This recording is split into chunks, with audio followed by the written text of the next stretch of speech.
aka people of Detroit. We wanna put people on. You know what I'm saying? We wanna get the world to know more about Detroit. Well, what makes us different at the pod is that we want to have real stories by real people and it displaying real triumphs. At the end of the day, in Detroit, one thing we know how to do is hustle harder.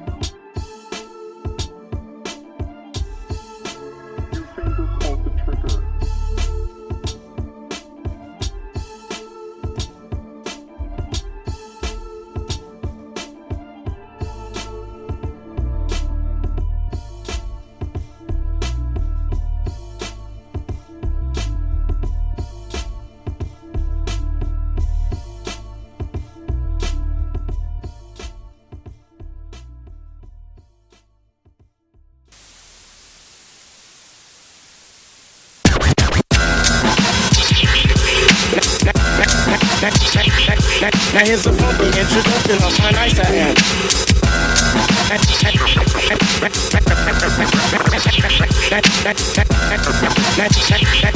Now here's a funky introduction of how nice I am.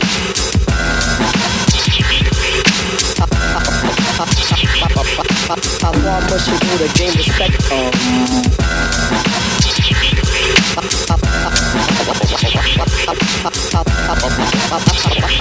How far must you go to gain respect?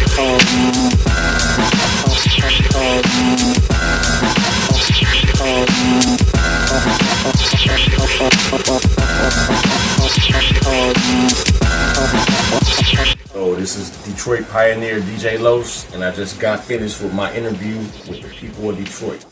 Yo, yo, yo. Y'all already know what it is. This your boy, Sir LA. And it's me, your girl, Dahlia. And y'all in here rocking with the pod, aka the people of Detroit. Yes. We are in the building for another special guest. And today, y'all, I really like the stuff I'm gonna say about this individual is an understatement compared to what he's really done in life. And he's still going. Because his dad been doing it for 50 plus, so he got another 40 years for real. You know what I'm saying? But, you know what I'm saying, this person, he started off as a rapper, and he transmogrified himself into a super producer, super DJ. He has been all over the world. Songs been all over the world. He has toured with the likes of anybody you can possibly think of. He's been at this since he was in diapers, and I feel he will still be doing this until his great grandkids is in diapers. Who we talking about now? And this person I'm speaking of today is the big brother, the homie, the originator, DJ Los, the original in the building. Yes, let's get it. Appreciate you coming through. My family. All day. Yes. Family. Man, we just seen you, like, literally, and we had a privilege recently to perform, and he was, you know, the DJ. He was spinning on. We was on his set, so that was super dope. He showed us hella love, and I'm so grateful for that because he didn't have to do that at all. But he blessed us, and I was able to get up there with my wife and open up for KRS-One, be one of the acts to open up. And thank you for showing up, DJ Los. So we're going to start the interview by asking, what hood made DJ Los? What hood made you? I grew up on the northwest side of Detroit on 7 Mile. 7 Mile Greenfield area. Okay. West side, let's get it. Right. That's my stomping grounds. Over by the hip-hop shop. Anybody know where the hip-hop shop is? That's my whole family is from that area. My mother and father grew up in the same area off of 7 Mile. My father stayed off of 7 Mile. My mother stayed off of 6 Mile. Okay, so nice. Both sets of grandparents over in that area. Okay, West Side roots. Right, I swear. I said both grandparents is over there. Now, it kind of goes without saying, but I'm going to ask you anyway. Is there anything that in your life early on that you desire to do besides what you do today? Anything else? Before I did music and stuff like that, I was really good at drawing. Nice. So nice. Okay. I got a hand in, with art. I can draw well. I wanted to go into computer technology Super dope. Point. Okay. I just lost interest somewhere along the lines, but the DJing and the music, just being around my dad and stuff like that inspired me a lot to be creative in that way. No, for sure. I mean, you've honestly, man, just been in the game and been around the game your whole life, literally since you came out the womb. You've been around this, and I know your dad. You know what I'm saying, who is a very, very, very big part in just music in legendary. General. Yeah, I'm talking about P-Funk era. That was all. You know what I'm saying. Yep. Well, I ain't gonna say all, but he most definitely contribute a lot towards that. You know what I'm saying? Everything y'all hear from Dr. Dre, that came from his pops. All the music from Death Row days, that came from his pops. All the, it's so much layers to DJ Los, and to talk about his dad is a privilege, because your dad is royalty, bro. And it's amazing to see that y'all get to work together, because it's a lot of people that don't even got a good relationship with their dad, let alone be able to work with them and and learn from them, and him putting you in certain situations and guiding you so you won't make certain mistakes because he's been there. You feel me? So from the beginning, I know that at an age, man, I want to say 1979 was your first official credit. You know what I'm saying? I know you knew that. Yes, for sure. Your homework, yep. Welcome to the people of Detroit. Welcome podcast. To the people of Detroit. Yes. You Let's already know what it is. Yes, and it was actually on a Bootsy Collins record. I think it was called, was it for the live? Get Live Bootsy. Get Live Bootsy. Yeah. Okay. Yeah, I was 7 years old. 7 years old. First credits. You know what I'm saying? And then it's crazy to even think or fathom that, because I wish I could say something like that. You know what I'm saying? Right, it's like you got put into that world, and then it just always stuck with you. You know what I'm saying? So even back then, I'm gonna ask you a question. Dennis Coffey, Scorpio. How did that song impact your family? You did your homework. So my dad. Shout out to my dad, Carl Butch Small, master percussionist. 100%. I wish I didn't even say his name. I was just describing his attributes, so much I didn't even say his name, man. Shout out Big Butch out there. Yep. So my dad, when he was 16, I think it was his first studio recording. Dennis Coffey and the Detroit Guitar Band, they hired him to do the percussion on a particular song called Scorpio. And they actually had him solo on the song because he could play the bongos so good. So that particular part, that solo part, is the breakdown part that has been sampled on many rap records, like Young MC's Bust the Move, when he says, "Now break it down."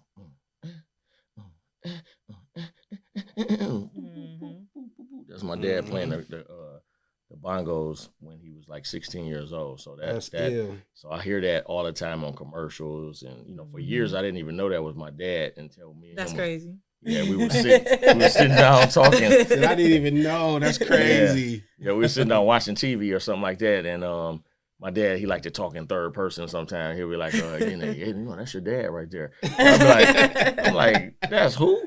And he said, "Yeah, that's me." I said, "Damn." The little subtle slide in. I said, "That ain't you on that song." I said, "That's Bust the Move, man." You know what I'm saying? He said, "Yeah, no, that came off of Scorpio." I said, "I know that record too. You played on Scorpio?" He said, "Yeah." That's my first solo, my first studio recording. He said, "I think your uncle Ron Banks from the Dramatics got me that gig or something like that." That is crazy. That's crazy.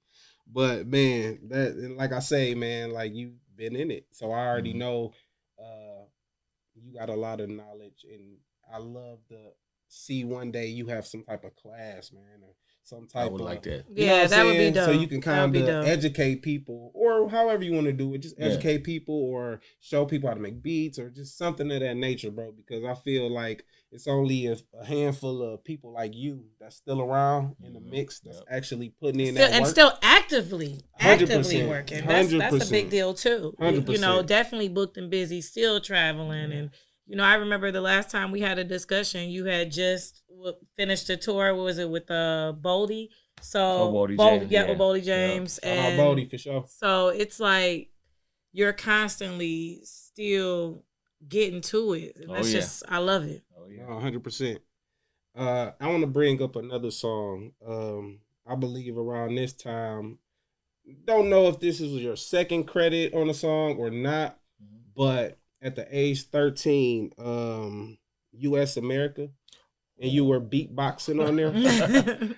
Okay, so in 1987, the year I was born, everybody in Detroit should know that like we had a popular local dance show called The Scene.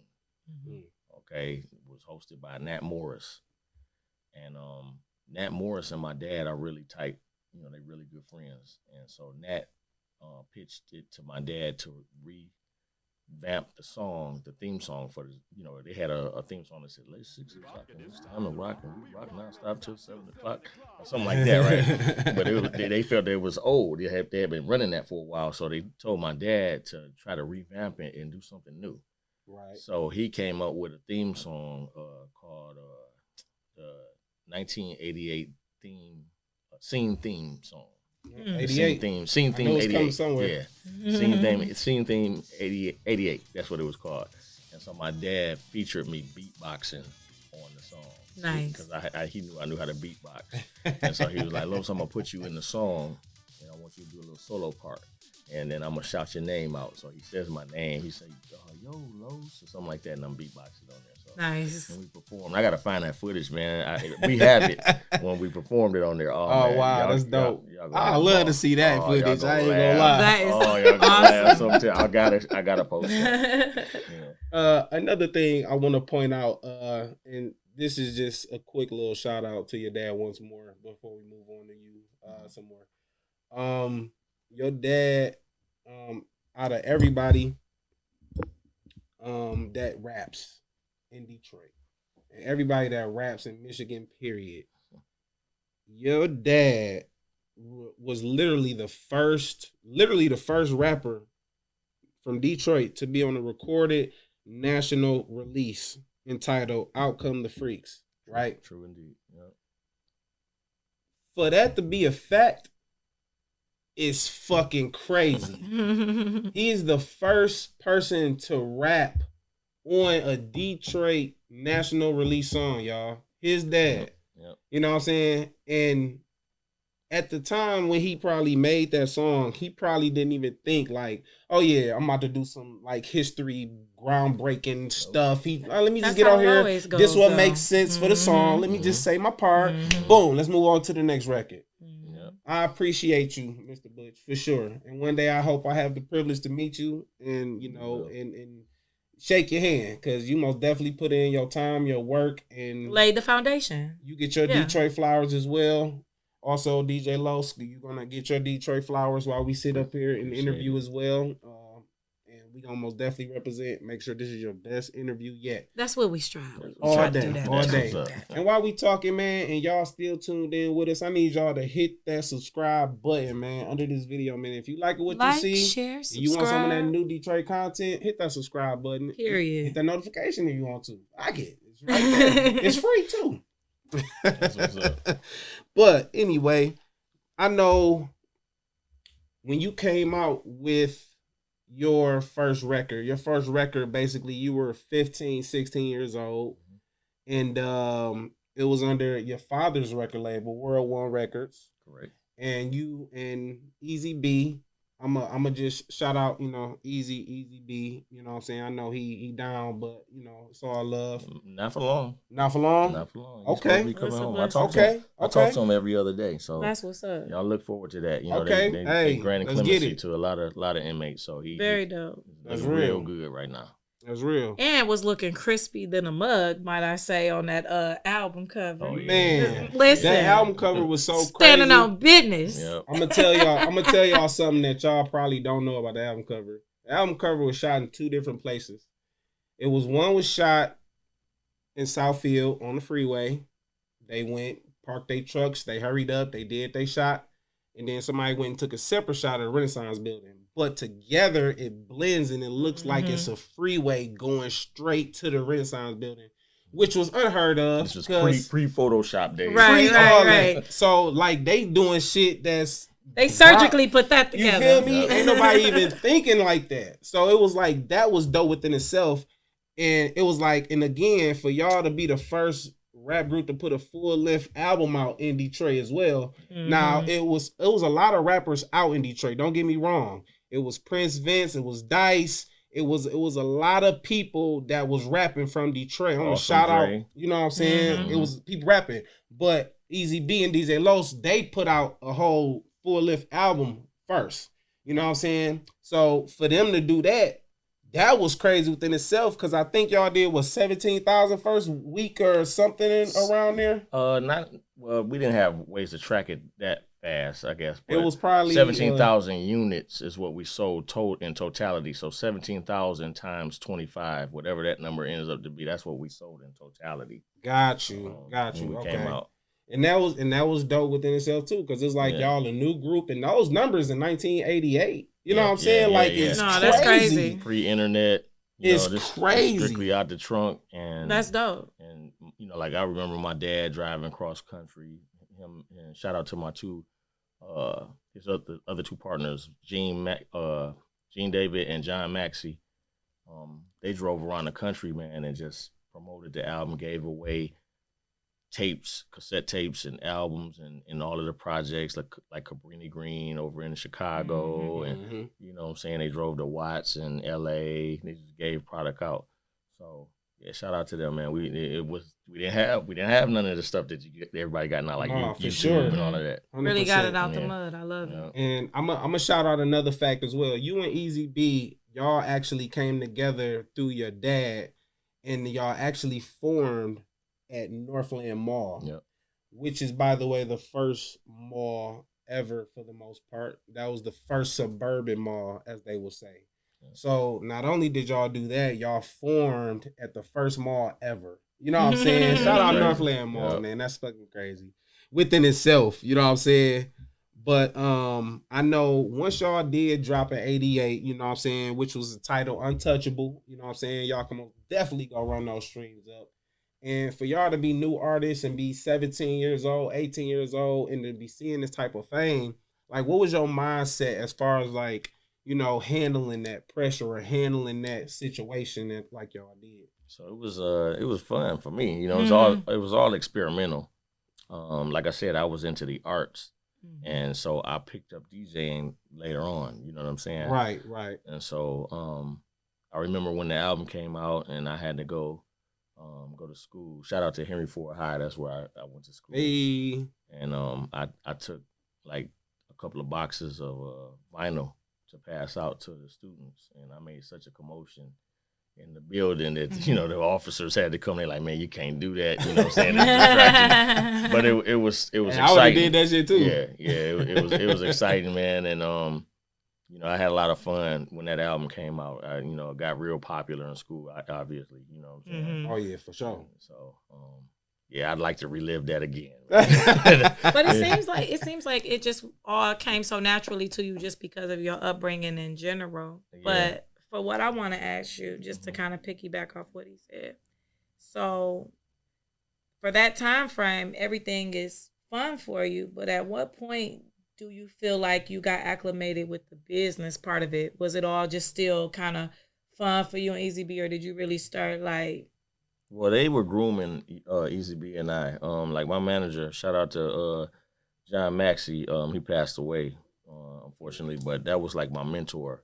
Okay. And he was always like grooming us and teaching us about the mechanics of the business, and like as far as the point system, and wanted us to have our own publishing companies at one point. You know, eventually, you know, when we first came out, we were under my dad's publishing company and my manager's publishing company. But later on, after Easy B, you know, he went on vacation, I developed my own publishing company, Yashalan Music. And my manager, he helped me bring that into fruition, you know. Super dope. But they always told us, look, we're grooming you guys because we're just showing you we signed you, but we don't want to take care of you guys forever. We want you to blossom Right. and do your own thing, So you get so many people that try to take advantage of young artists, and Right. so for you to be set up for success and learning, obviously, not only how to make money off your creative processes, but to actually have your business tight and to protect yourself and to be able to be independent and do all of these things from that. Like, it's really dope that y'all had the right people around y'all to care for y'all, support y'all, mentor y'all, and give y'all that knowledge. Mm-hmm. And it's like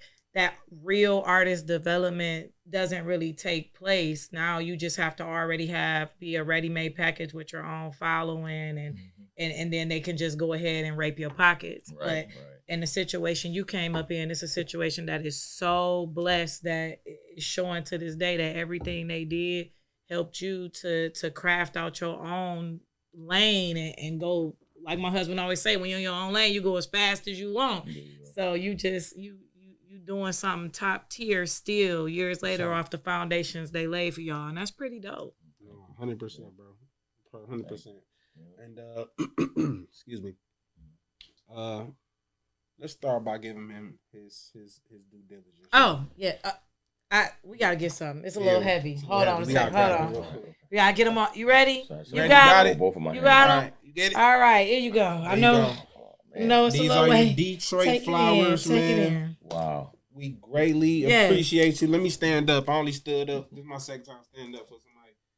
We greatly appreciate you, man, and everything you've done for the hip hop community, for Detroit, for just starving artists, for known artists, for whatever you went through in your life to be able to bless everybody is a blessing within itself. And we thank you, man. We thank you. We thank you for blessing us on the scratches for our first album together. You know what I'm saying? You contribute to that. And thank you, man. So I just want to give you that, man. Because it's most definitely well due. Definitely well due, man. We appreciate you a lot. And we hope everybody else out there appreciate DJ Los, the original, by the way. You know what I'm saying? There's no other Loses. I mean, honestly, like my husband say, he said it best. Your individual contributions to the hip hop culture, of course, on an international level, but representing Detroit in that is super dope, because when we look at just the machine that Detroit is and how much greatness we've produced, not only to contribute how the world is, but just musically alone, Black music, like to say that you're a part of that history is super, super, super dope. No, it really in that, is. I want to ask you a question. Okay. Growing up and just having this whole energy from being from Motown, who was some of your favorite artists? Artists, hip hop wise. You give me a little bit of both, whatever vibe you feeling. Well, I gotta shout out like Parliament Funkadelic and Roger Troutman, because I grew up in the studio watching that music being created. I didn't realize it was gonna turn into the historic stuff that it is now. Yes, But I saw Bernie Worrell playing those bass lines on Flashlight and all of that stuff. I was a little kid running around in there. And Overton, Overlord, doing the artwork for the album covers. That's super dope. You know what I'm saying? I saw him actually drawing that stuff before it became an album cover. So that was a huge influence, and it had a huge impact on me. You know what I'm saying? So I got to say that, those are my heroes, my early heroes. Super dope. And then when hip-hop came out, of course, Run DMC, you know what I'm saying, Joski Love, man, it's a bunch of them. The Fat Boys, Houdini, all of these early groups from the East Coast were mainly my influence. West Coast, maybe it was later on when hip hop started blowing up on the West Coast. They, like the Snoop Dogg's and all of those people, then they influenced me as well. Nice. Very dope. Very dope. Now, I know when your dad started World One Records, you know what I'm saying? I know you and Easy B were the first two artists. The other act was Maestro and Chaos. So Chaos and Maestro, as most people. Shout out to them for sure. Shout out to most definitely both of those individuals. We got a chance to see Chaos at the Hip Hop 50 last year. It was a blessing. We actually run into Jason Wilson every blue moon. He's a Natural Nation. Yeah, he's a Natural Nation customer. So you know, I do know very that he reached out to me looking for you. I'm gonna hit you up. Brother. Right, I got you. And we gonna get our interview too. All right, we gonna most definitely get it. As long as we gonna wait, it's gonna come. All right. But shout out to Chaos and Maestro, man, originals as well, because they basically were y'all, but just basically a different form. Y'all in different form. You and Easy be in different form. So it was like they most definitely made an impact on the city, and they did what they need to do while they, had the mic in their hand. You know what I'm saying? So shout out to them again. You know what I'm saying? But I know in 1990, Easy B ended up, becoming incarcerated.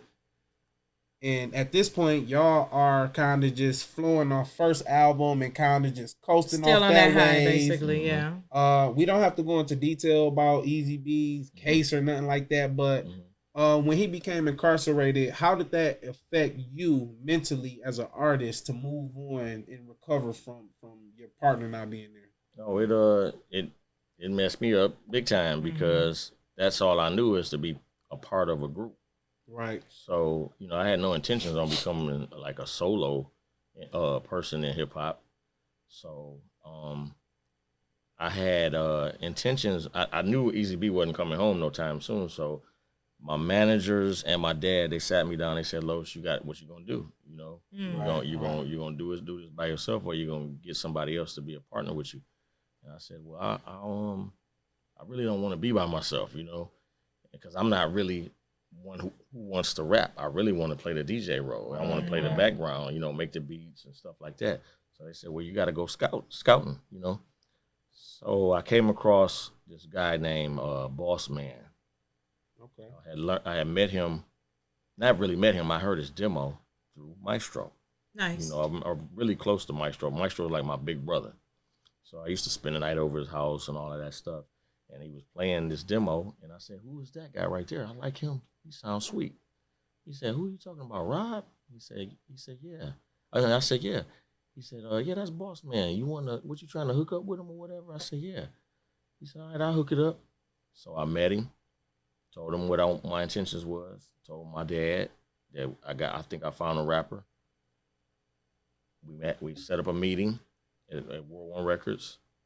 And during the meeting, Rob, Boss Man, said, I'm going to call myself Boss Man.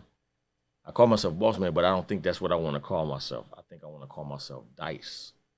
Nice. And that's how Dice got his name. Nice. But before he said that, we were working on the album. It's going to be Boss Man and Los. And then when we decided, I'm going to go my route, you go your route. Then that's when he said, "You know what, I'm going to go full-fledged with this Dice thing." You know what I'm saying? Nice. And my dad and uncles, they created a whole nother record label for Dice to go on because Dice was using profanity. And because I know your dad, he kind of is politically correct as far as music-wise. So he like cussing brings more fan base. It brings more people. So well, at the time, so when Easy B and DJ Los came out, it was around the same time when NWA had just came out. Okay. That's polarizing. So the wave starting to come with that gangster shit. So I was trying to tell my dad what was popping. You know what I'm saying? I was like, Dad. I said, "Dad, you know what I'm saying? You got to let Easy B cuss." And he was like, "No, we can't do that because, we're a small label.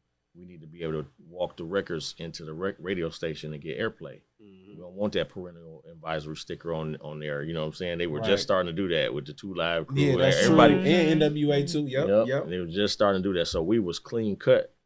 And I knew, you know what I'm saying? I was like, they not going to take to us as well as this other stuff. You know what I'm saying? Because I was sneaking and listening to NWA and all of that. Oh, yeah, for sure. So he'll tell you to this day, he said, "Man, I should have listened to my son." Oh, wow. You know what I'm saying? Because I think Easy B and DJ Los probably would have, ventured out more and, had a bigger impact on the industry or what have you. Right. But that's what happened. And so back to Dice.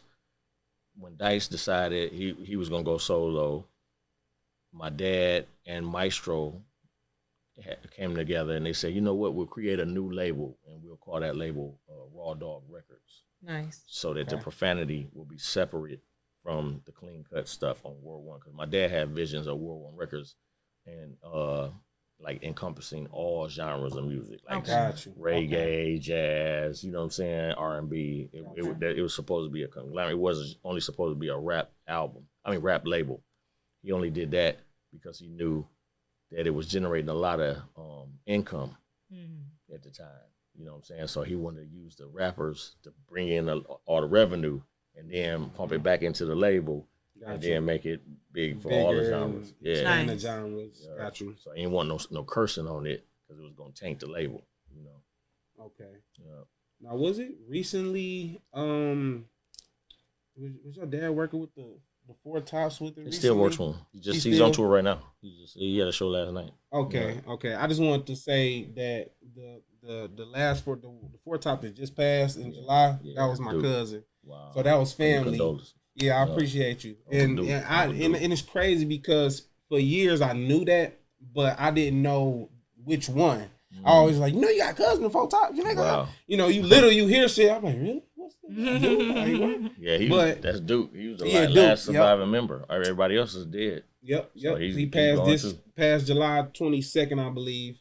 So that was my cousin and the last original Four Tops. And I mentioned it because I know that your dad was kind of working with the Four Tops with it recently. So I'm like, I'll bring that up while we here talking as well. Yeah. Now, as far as like you and producing, I know that, after Easy B went away, I think you have to, producer bag and try to really get into like, okay, let me see what this lane look like. Yep. And you managed to get one of your beats on a soundtrack. Yep. And that was the Above the Rim soundtrack. Song entitled My Money Right. You know what I'm saying? With Lord G. Is it Lord G correct? That's correct. With Lord G. And that was Los' first producing placement. So, shout out to, Death Row, because I think Death Row and Suge executive produced the album, and that made it possible for you to expand your brand as far as producing. Now you're like, okay. Let me get these credits all right, here. I didn't know what lane I wanted to go, but now that this happened, I could kind of, you know what I'm saying? So going off that energy and being placed on Above the Rim soundtrack and one of your beats being picked, what heightness did that bring to you? Yes, I need to know how you felt when you first found out. Like, oh, okay, right. So whenever I talk about that song, I can't eliminate T Money Green. T Money Green was the bass player for Death Row. Yeah, and T Money Green, legendary. Yeah. I looked at him like an uncle, and so I had rap albums out and stuff like that, the Untouchable album with Easy B and all of that, but I knew that my Uncle Tony was out there working with Dr. Dre. And he had came in town one day to come see my dad. And I seen him, I said, you out there working with Dr. Dre? He said, yeah. I said, when you gonna be with him again? He said, I'll be with him tomorrow. I'll fly out tomorrow. I said, hold on. And I ran out to my car and got a cassette tape of a track that I had just made. So it was only one beat on there? Nice. That would make it even more crazy. It ain't like you like, here, take these 5 beats, let me know if he like any of them. That one and done. That one. I love it too, right. Just that one. And I said, take this to Dr. Dre and let him know that it's a young cat here that look up to him. You know what I'm saying? Dope. I'm only a few years younger than Dre. I think Dre is 58 or something like that. I'm not sure, but I wanted him to I wanted to make the connection. You know what I'm saying? Like play this track for him, and maybe he might hear something and say, hey, who was that little guy? So, long story short, a couple of weeks later, maybe about a month, I get a call. We at the studio, and it's Uncle Tony, and he's talking to my dad and my manager, Mr. Maxey, and they said, Los, your Uncle Tony want to talk to you. And I get on the phone, and he said, listen to this. And he plays my track, and there's somebody rapping on it. Nice. I said, okay. Well, I don't know who this guy is. What's going on? He said, it's a guy named Makantu. He said, I played his track. I played your track for him, along with like maybe 20 to 30 other beats from other people that I got beats from. And he picked your track. Nice. And then when I told him who you were, he said, I know DJ Los. I went to school with him. Wow. I went to Henry Ford. He said, I remember when he brought his records to the school and passed them out to everybody. And all. So I said, really? I said, I don't know him. I don't know his name or nothing. You know, I don't know who that guy is. But he said, don't worry about it. He likes the track. And so we're going to, we're going to use the song. He said, and guess what else? I said, what? He said, it's going on the soundtrack to a movie. Nice. He said, Death Row is in charge of the soundtrack for this movie called Above the Rim that's getting ready to come out. And he says, going on the soundtrack. I said, well, I'm not finished with the beat. You know what I'm saying? Like, it ain't mixed yet. You know what I'm saying? I just gave it to you on a cassette tape. He said, don't worry about it. Dr. Dre already heard it, like you told me. Ooh. He said we ran it through the SSL and boosted signals, and it's going on the soundtrack. Don't worry about your royalties. He said, we're going to fix this. Yep. He said, don't worry about your royalties. That's why I'm on the phone with your dad and your uncle right now, so we can work out the royalties split. And you'll get your check, your first, I think I had, my first check was like $1,500, like that. And it was exciting for me. Yeah, that's dope. That's crazy. Even when the movie plays, at the end of the movie, my name is at the end of the movie, and then the song plays within the movie. So that was exciting too, to actually hear my music playing faintly in the background. I'm like, that's my beat.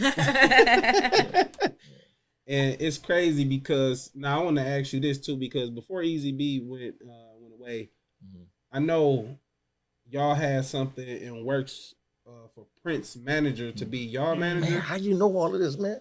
You like Nardwar. Welcome to the people of Detroit. Welcome to the people of Detroit. Y'all that ghetto journalism. That's crazy. Yes, sir. Yep. Yeah. So where did that relationship go with Prince's manager after Easy B went away? So the person you're talking about is Billy Sparks. Billy Sparks was the guy in Purple Rain with the Detroit Tiger hat on. Okay. The one who told Prince, no one believes in your music but yourself. I remember that line, So he and my dad were really good friends. And I remember him grooming us, telling us, like, y'all going to be big.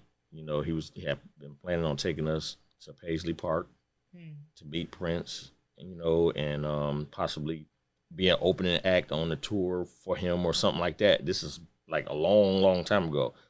So when Easy B went to jail, I think all of that just phased away. You know what I'm saying? And we lost touch with Billy. And, I asked my dad recently because I just saw a picture of Billy Sparks. I said, Dad, you seen Billy Sparks lately? He said, no, Los, I didn't even know if we had lost Billy or not. I hadn't heard nothing about him. I said, Dad, I just seen him. I know somebody that knows him. I'm going to send him your number. So I'm in the process of trying to reconnect those two together right now. That's super dope. That's crazy. Yeah. Wow. So, as far as like clearly, if it was meant to be, it would have happened. Yep. But as far as like your career trajectory, it really didn't stop a lot, but it did hinder a certain, you know what I'm saying? Yeah. A certain piece of you, because you had a set mind, everything was kind of rolling, and then your man's went, then this went, then this. Now you like, fuck. Back to square one. Yeah. Like, damn, I was halfway through the alphabet, now I'm back to A. Like, goddamn. But like you say, like the creator is the ultimate source that's gonna guide you through everything. So it wasn't meant for any of those things to happen. What's happening for me now is what's meant to happen. You know what I'm saying? Me being a DJ, for everybody locally, and that has taken me around the world. I've been to France, Australia, and toured with Eminem, Royce the 5'9". Yeah, you know what I'm saying? Run it down now. Don't be shy. Look. Right, go ahead. Yeah, London. I just went to London a few months ago. Period. And I don't know if I would have been able to do those things if I'd only been locked down to one group. You know what I'm saying? Me and Easy B. So it opened it up so that I can, see the world. So that's real. That's real. I like the way you put that too. Yeah, I like the way you put that. Now, early on in your life, before you produced, before you wanted to do anything with music, you had your hands on turntables. Your grandmother's turntables. Yep. What did that put into a young little DJ Los? Playing with your grandmother's portable turntables that she brought out for the parties. So my grandmother, I didn't know this till later on in life, but my grandmother used to be basically a DJ.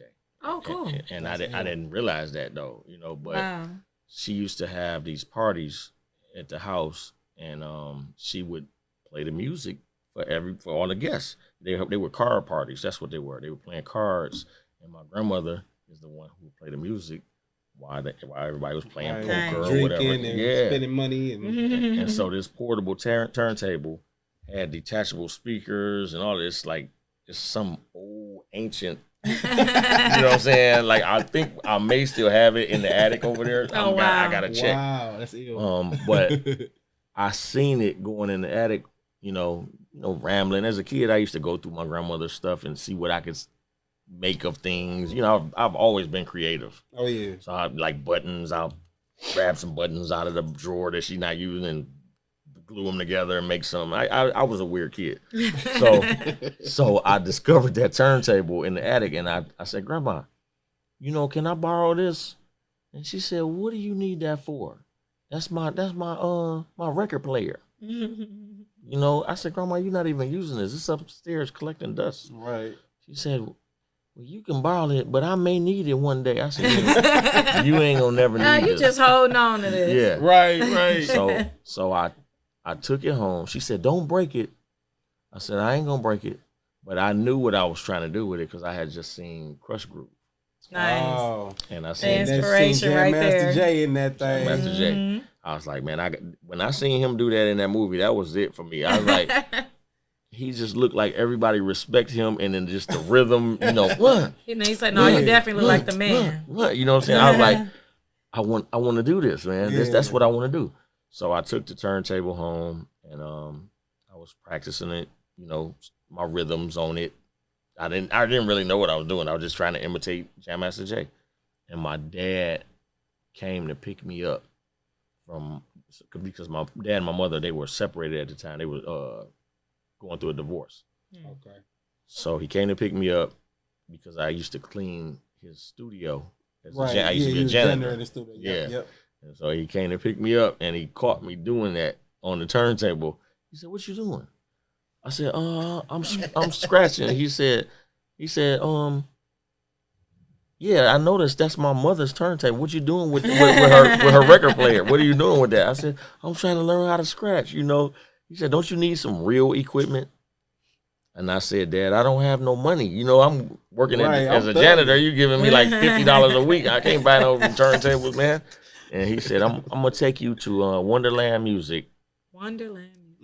Tomorrow, we're going to get you some equipment. And my dad took me to Wonderland Music. It was a guy named Crazy Clarence that worked there. And he introduced me to Clarence. And my dad already did the research on what I needed. Nice. Because my dad's he already familiar, music. so he kind of know, like, okay, I know exactly. He saw, they Run DMC used to open for RJ's Latest Arrival, the group that he was in. So he used to see him doing it, and he was laughing at it. You know what I'm saying? Like, this ain't real music. A lot of people didn't take hip hop seriously. Yeah, he like this. They got some turntables out here and a microphone. What is this? So he downplayed it. But when he saw I had an interest in it, it opened his eyes a little bit because that inspired him to create a record label. That's dope. He tell me I'm the reason why he created the record label. He's like, I seen you experimenting, and I looked at what was going on. I knew about all the artists like LL Cool J or Eric B and Rakim. I'm seeing them flourish, and they making money fast. It was the DJ that came before the MC. Definitely. Initially, yes. So it was that gave off another vibe. Like, yeah, you see, like, but the MC was always the MC, but it was like over time, of course, it grew to become what it is. Oh now. yeah, But yeah, it's yeah. like it was always about the. That's the first element. When Fresh Prince was, go Jazzy, what you about to do? And you see a Jazzy Transformer scratch all this shit. You know what I'm saying? So it was like it was always. The DJ first. Yeah, the DJ is the first element in hip hop. You got the 5 elements. And DJing is the first element because, like you said, the DJ would be rocking the party, and then when it's time for him to go and dig through the crates and find the next record to play, he would give the microphone to somebody to keep the crowd occupied. So that's where you get the MC role. when he said, "Let somebody say, oh, oh, he's the DJ is the man. He the one in the back digging for the records, though. The vibe we going, yeah. So he gets the records out, and he a lot of times he would have like doubles, like 2 of the same record, and he find that one part in the record which they called a break that had no words on it, and you go back and forth. Then that's when you had the people dancing to what he's doing. That's where you get the term break dancers, because they're dancing over the break of the record. So, yeah, a lot of people. I kind of knew that, but I didn't. yeah, a lot of people. Piece of history, right. Yeah, a lot of people. They like, why do they call them break dancers? Because they're breaking their arms and legs. You know what I'm saying? Like, no, they dancing over the break of the record.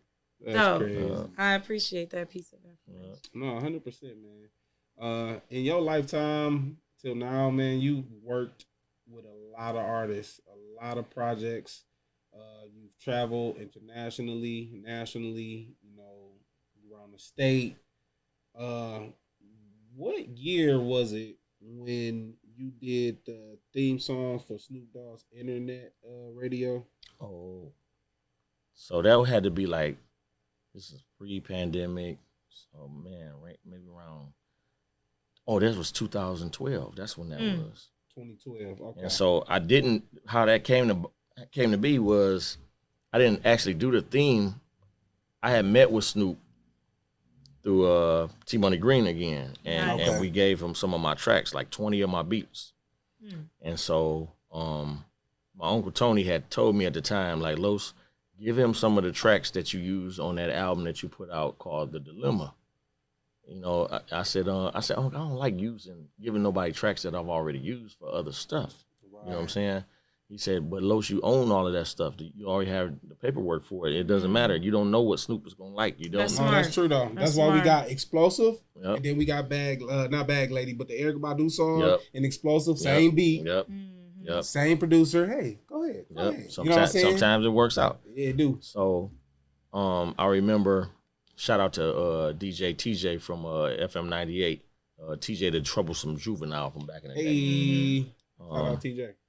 He called me and said, he said, Los, I was watching Snoop Dogg's podcast, and I think he was rapping over one of your beats. And I said, because he would know, you know what I'm saying? Like, I used to take a lot of stuff down to JOB, like beats I made. If I make something fresh for somebody like Marquise Porter, when I did 313, I took it straight down there. Okay.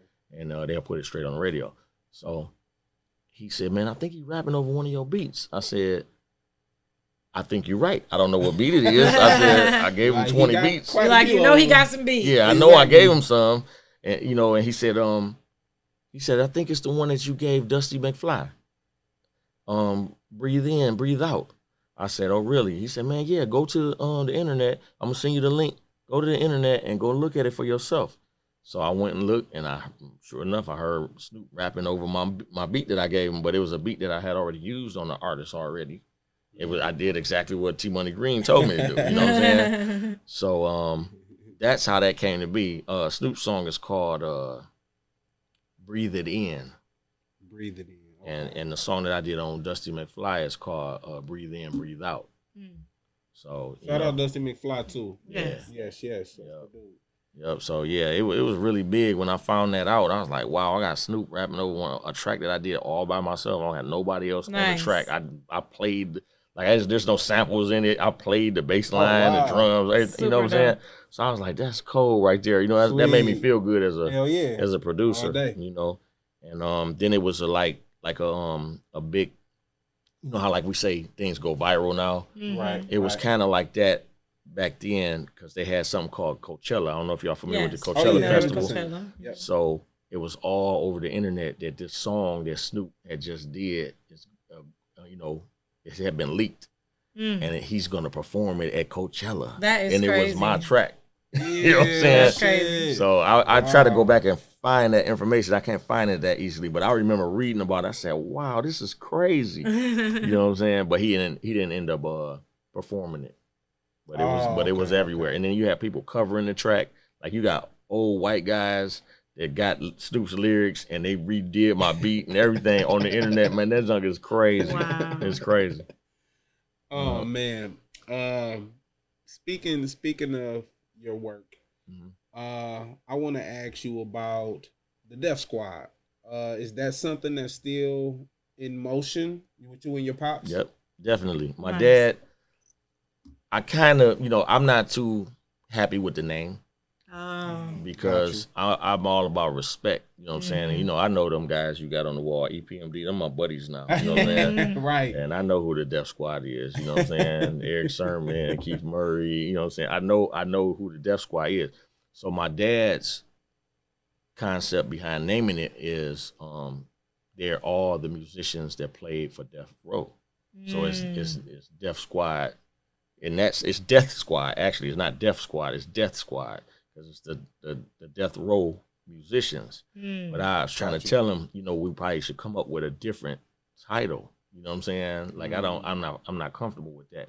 But I talked to Eric Sermon and them, and they were like, "It's cool, man." You know what I'm saying? But I just don't want that. I'm all about being unique. I like that. I feel that because it's stuff that come across our table that, you know what I'm saying, it ain't all the way bad, but it might not be what we all the way represent. And you know what I'm saying? We got to respectfully decline sometimes. Yeah. Or it might not be something that aligns with your beliefs, or it might be just something along them lines. Well, then, too, I can see you wanting to be able to have a separate identity from an entity that was already compiled with that name. Yeah. So even that makes sense as well. No, that's But you never know. The name gonna just come. It just click. It just click like that. It just click like that. Another name gonna come. Yeah, that's what I want. It's gonna just click naturally. Like, oh, I got it, pops. This what we gonna roll with. Yeah. So that's what I'm hoping that he listens to me on that.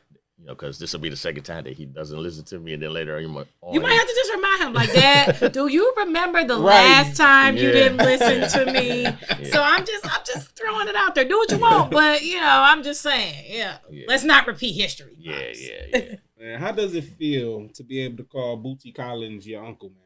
Oh man, how does like that's just some regular shit? Like, what up? You good? I have a lot of good memories attached to Bootsy Collins. Yeah, that's a good thing. Him and George Clinton. Yep, for sure. So like for sure, George Clinton in my household. My dad was a huge George Clinton Parliament Funkadelic fan. What were some things you learned growing up in that environment, like during the P-Funk? When you were a kid, you know what I'm saying? Before you actually was into music like that, you would see your dad and be in studio sessions and stuff like that. Like, what was like something you learned from just watching artists come in and out of the studio? I learned a lot when it came to like technique. Like, so my dad is an innovator. I always throw it back to him. You know what I'm saying? But rightfully them hand claps that he made, I watched him make. So if y'all know the song "More Bounce to the Ounce," oh yeah, yeah, for sure. So those claps, those aren't special. They're not human hand claps, right? Yes, so I already know. Yeah, my dad actually made those when I was a kid. It's 2 2x4s with 2 drawer handles on them and a drawer hinge in the middle, and they're made out of compressed wood. And he slaps them together in front of a Neumann U87 microphone to give it that slap sound, right? And then he ran it through a effect unit that Bootsy Collins played his bass guitar through called the Neutron 3 to change the tone of it. Yeah. Then he put a tambourine on top of it. So those hand claps keep getting sampled like crazy off of that record. Like the whole West Coast sound is based off of them claps. You know what I'm saying? Are the most famous claps in music history, and his dad created them. He just described how he created them. Yeah. And like, I'll let you name a few songs because they in like a lot of songs, but it's a lot of SWV, shit. I'm So Into You. Crazy shit. The Humpty Dance. Crazy shit. Like, man, anything Ice Cube did back in the day. Had those claps. Yeah, them claps is on everything. I was with Royce and talking to Royce 5'9" and telling him the story of the claps. And then I told him, I said, you know the song Venom that Dr. Dre just produced for Eminem? He said, yeah. I said, my daddy's claps just got sampled on that song right there. He went and listened to it. He went and told Eminem, you know what I'm saying? Right, and Eminem was like, man, I hear those claps all the time, man. I didn't know that was DJ Los's dad who made those claps, you know? That's dope. Dre knows. Dre, because my dad was hired by Dr. Dre to be the percussionist for Death Row. Yep, so Dre knows. Yep.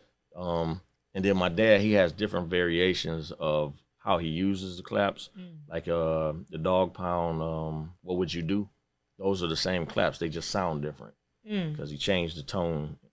Man, it's a lot of records. That's what I'm saying. Like, it's crazy. Yeah, ain't no future in your fronting. You know.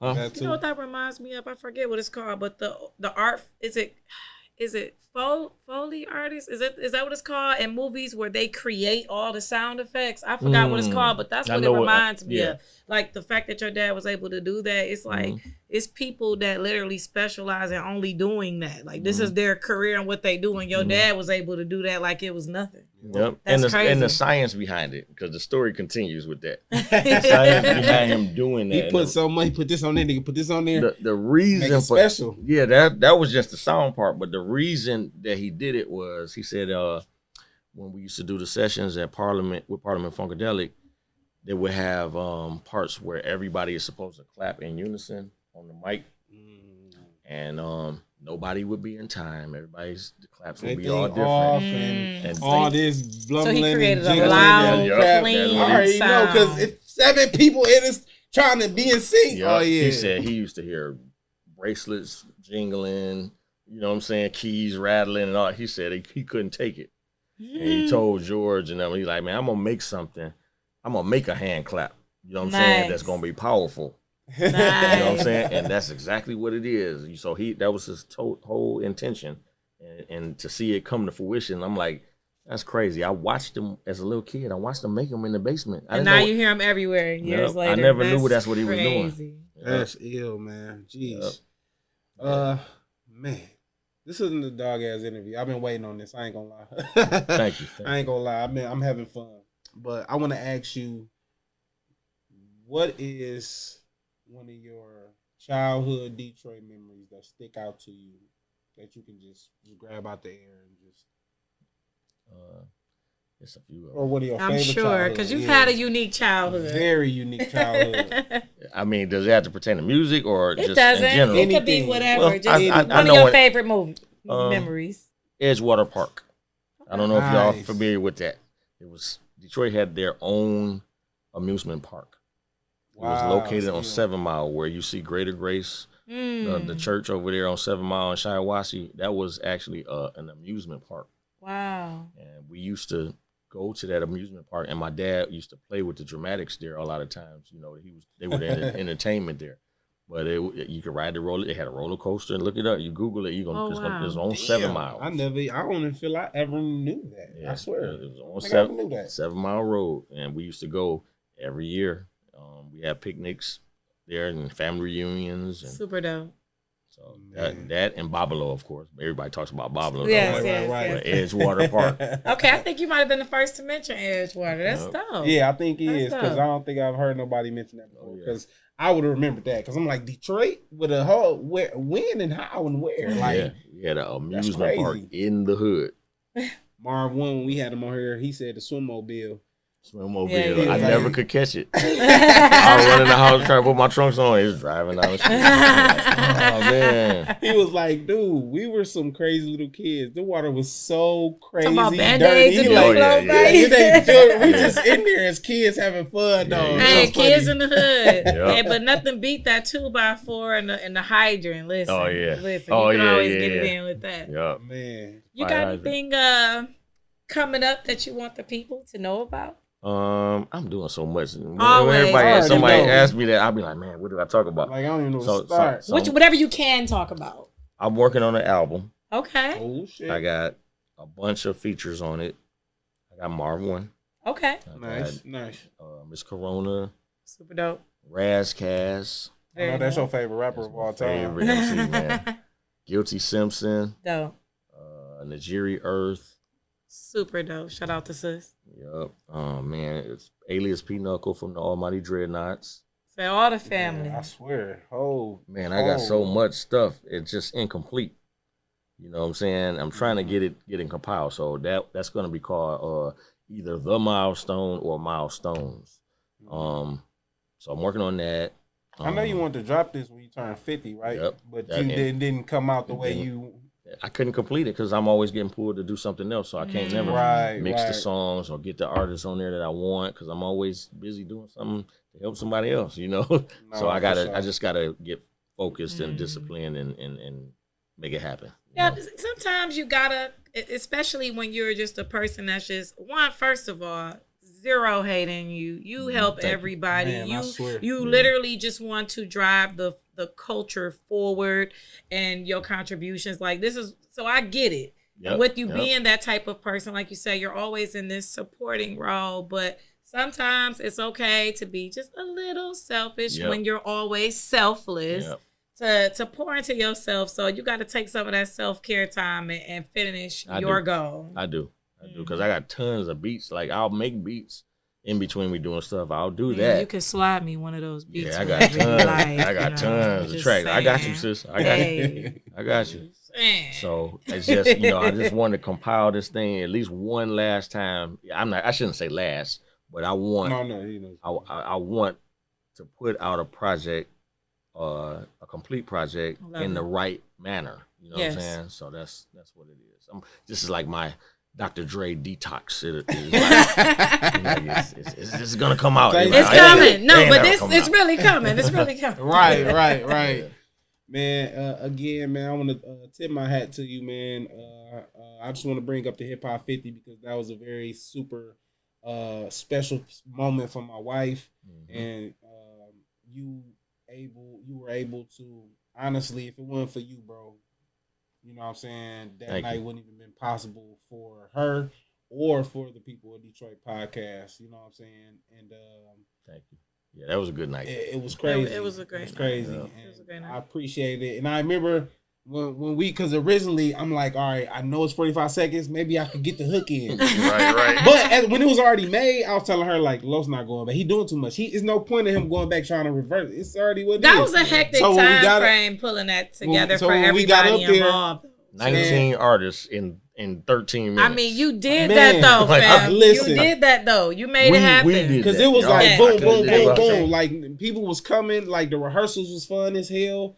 You know what I'm saying? That was dope within itself. Everybody was in there having a ball and doing what they do and able to meet people that I haven't met before that's legends and pioneered what I do, rap and, you know what I'm saying, entertainment-wise. So it was very fun, man. Hip Hop 50. Shout out to Derek Kearney. You know what I'm saying? 2D Productions, man. That was 80 Entertainment, everybody. They came together and put together something dope, even though I know they went through their own challenges trying to navigate that as promoters as well. For me as an artist, it was special to me, not only because it was hip hop's largest milestone since its creation, but for me as an artist who felt like just navigating through life, I had stunted growth. So for me to be able to come back around people I love and then people I've always admired but hadn't been able to build with, and then actually be able to share the stage with them, that was huge and incredible for me. I know some people weren't quite happy with that, which is okay. But for me, it was just truly a blessing to just be a part of something that was for the culture. Even though I was performing, to me, it was bigger than that.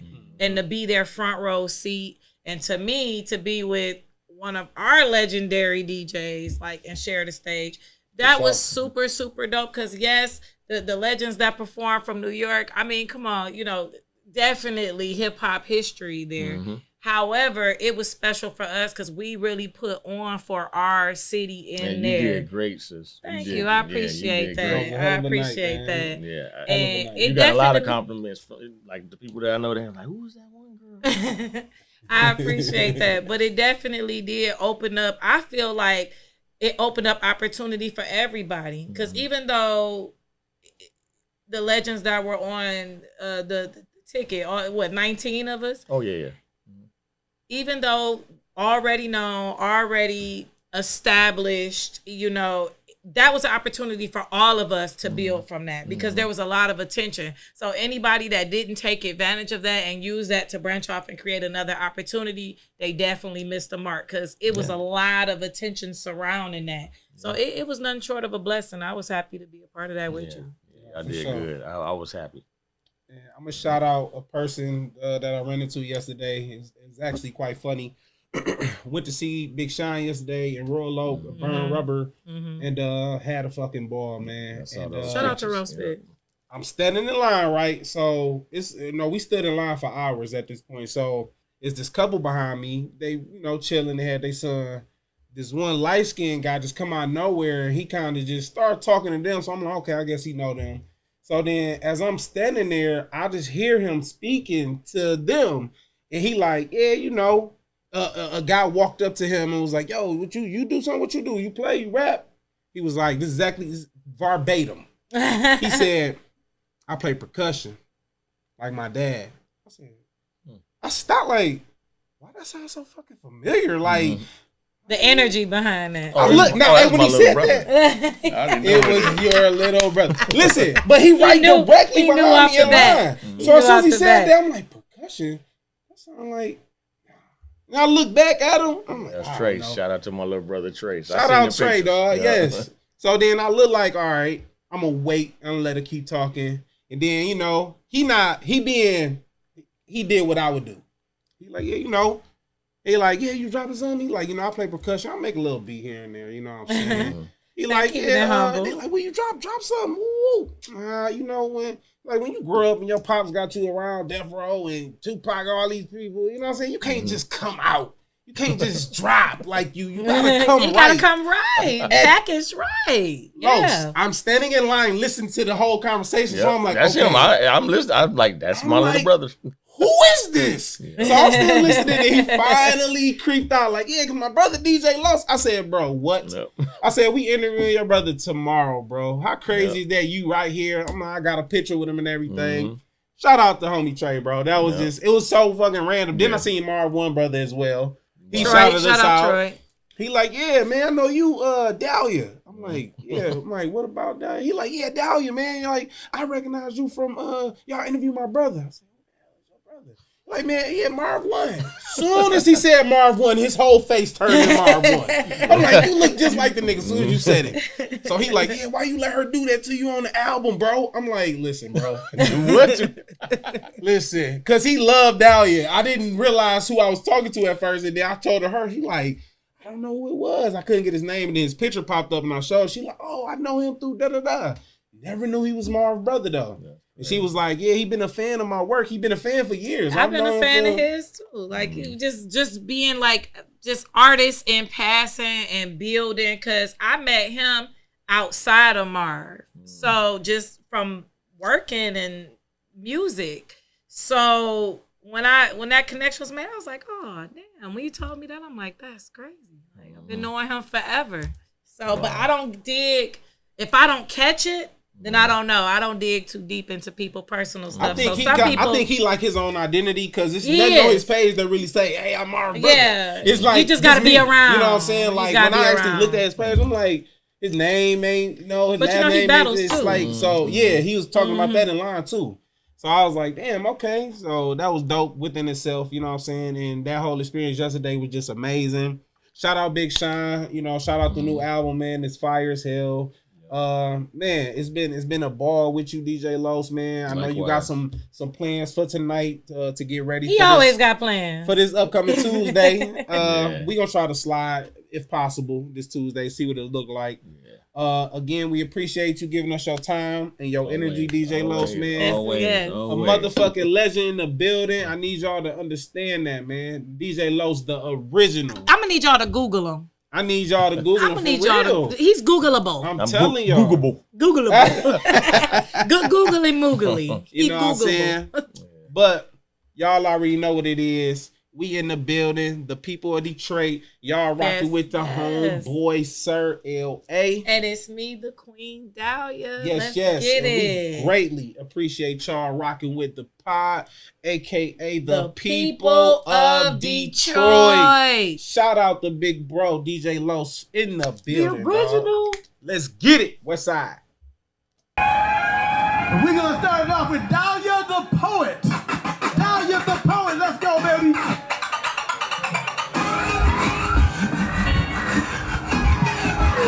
Can I hear y'all make some noise?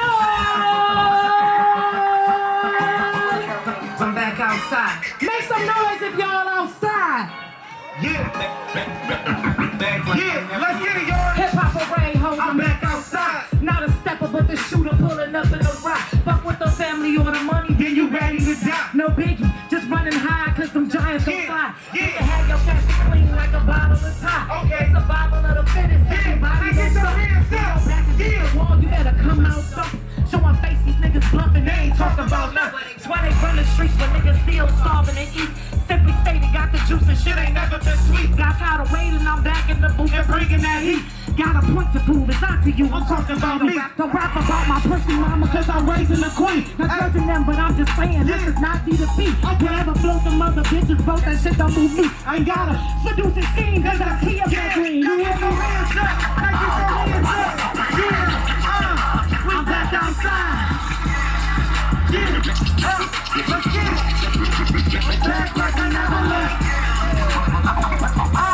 Yeah, I'm back outside. Okay. Got your voice, everybody. Let's get it.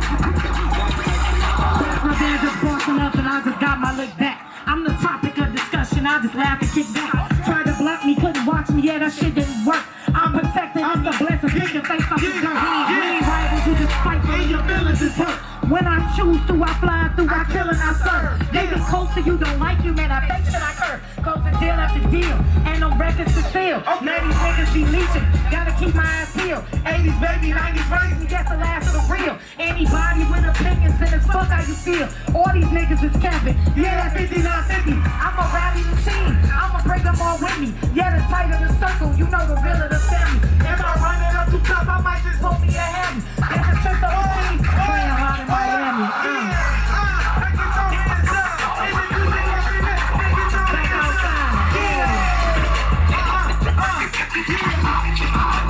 Back like I never left. Go DJ, go DJ, go DJ, yeah.